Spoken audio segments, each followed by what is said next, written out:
Danny Meyer is one of the biggest names in the food business. His restaurants and chefs have won a collective 25 James Beard Awards.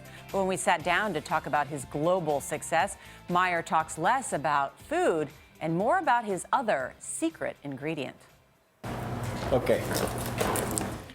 Every year after Thanksgiving, an overnight team at Danny Meyer's Gramercy Tavern transforms the restaurant for the holidays. Right out, right there. Just like millions of people will do in their own homes. It's a small part of Meyer's bigger plan to make going out a little like staying in. A great restaurant is one that just makes you feel like you're not sure whether you went out or you came home, and confuses you. And if it can do both of those things at the same time, you're hooked. That's why Meyer believes hospitality is key. And so far, that philosophy has worked out pretty well for him. Beginning in 1985 with the famous Union Square Cafe, the 55-year-old restaurateur has built an empire of nearly 50 properties. His Shake Shack chain has dozens of outposts from New York to Dubai. The New York Times Magazine calls him the greatest restaurateur Manhattan has ever seen. How many years has she been doing the decor? We met Meyer at Gramercy Tavern, the second place he ever opened, and the place he once swore he never would. Well, I had watched my own father twice go bankrupt by the time I was 21 years old.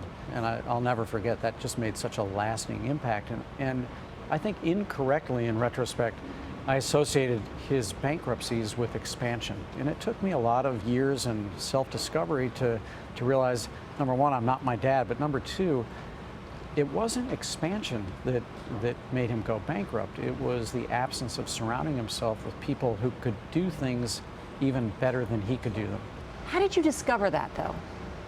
When did you realize that? I think I finally realized that upon opening Gramercy Tavern, but it took a couple of years, and it took some really good, hard work internally, and it was those days where we really learned the power of hospitality. Eventually, they mastered it. Then they monetized.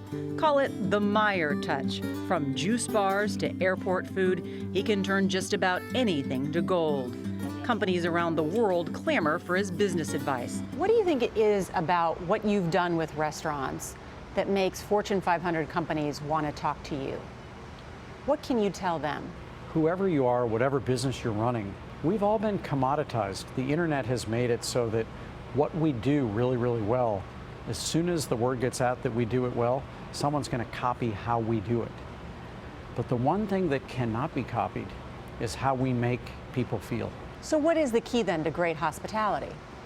The first key is hiring people on your team for whom making people feel good is as or more important than how good they are at what they do. So more important than how they do their job is how they make people feel. Absolutely.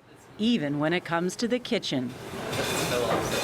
Mike Anthony is Gramercy Tavern's chef. I think you can taste that in the food. When you walk in a restaurant where people are having fun, you know that immediately. You can see it and you can taste it. Gramercy Tavern will turn 20 next year. To celebrate, they've released their first ever cookbook. 2 decades in the making, Meyer says it was finally the right time. What's the difference between becoming a sensation for a restaurant versus an institution? I think like any other business, it's take the long view and realize that if you're hot today, no matter what your business, you're going to be cold tomorrow. Gramercy Tavern appeared on the cover of New York Magazine the day we opened, and it was 5 deep at the bar with people who were not necessarily here to dine. They just wanted to kind of sniff out the hot new restaurant. And we had to take steps actually to cool things down, because that's not what we ever wanted to be. But in the long run, it's about having relationships with people. It's about having regulars. It's about, it's basically, restaurants are a bigger version of being Norm on Cheers. You just want to be the place where everybody knows your name.